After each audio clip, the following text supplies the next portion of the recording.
আসসালামু আলাইকুম, welcome to kitchen craft. আজ আমি তৈরি করব উত্তরবঙ্গের ঐতিহ্যবাহী খাবার শীদলের রেসিপি।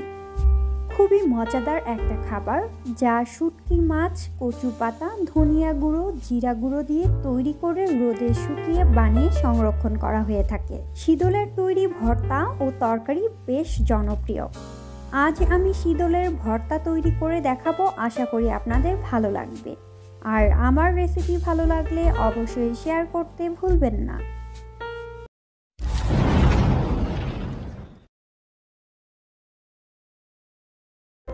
শীদল ভর্তা তৈরির জন্য এখানে আমি নিয়েছি 2টি শীদল। শীদল যেহেতু অনেক দিন ঘরে রেখে সংরক্ষণ করা হয়ে থাকে, তার জন্য প্রথমেই শীদল খুব ভালোভাবে ভেজে নিতে হবে। হালকা ধোয়া ওঠা পর্যন্ত ভেজে নিব। আপনারা চাইলে লাউ পাতায় মুড়িয়ে সরাসরি চুলার আগুনে পুড়েও ভেজে নিতে পারেন। খুব ভালোভাবে ভাজা হয়েছে, হালকা ধোয়া উঠছে। এই পর্যায়ে চুলার ফ্লেম অফ করে দিচ্ছি।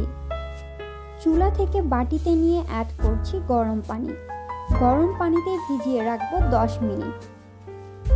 10 মিনিট পর গরম পানি থেকে শীদল উঠিয়ে আলাদা করে নেব।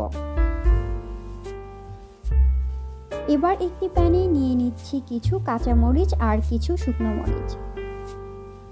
ভর্তাতে একটু ঝাল বেশি পছন্দ করি, এই জন্য পরিমাণে একটু বেশি নিয়েছি। আপনারা চাইলে কমিয়েও নিতে পারেন। 2-3 মিনিট অপেক্ষা করে মরিচ ভেজে নেব। কিছুক্ষণ পর অ্যাড করছি পেঁয়াজ আর রসুন। এখানে আমি পেঁয়াজ আর রসুন 4 ভাগ করে কেটে নিয়েছি।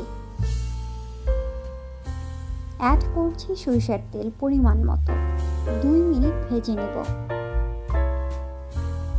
ভাজা হলে কিছু কাঁচামরিচ আর শুকনো মরিচ উঠিয়ে রাখছি।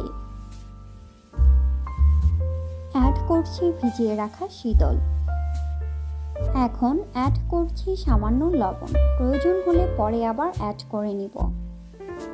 এই পর্যায়ে চাইলে বেগুন বা টমেটো অ্যাড করে নিতে পারেন। কিছুক্ষণ পর অ্যাড করছি ভিজিয়ে রাখা শীদলের উপরের অংশে সামান্য পানি। ভালোভাবে মিশিয়ে ঢাকনা দিয়ে ঢেকে অপেক্ষা করব 5 মিনিট। 5 মিনিট পর ব্লেন্ড করে নিচ্ছি। চাইলে পাটায় পিষেও ভর্তা করে নিতে পারেন। এখন ভেজে রাখা মরিচ, ধনিয়া পাতা আর সামান্য লবণ অ্যাড করে ভালোভাবে মিশিয়ে ব্লেন্ড করে রাখা শীদল দিয়ে আবারও মিশিয়ে নেব।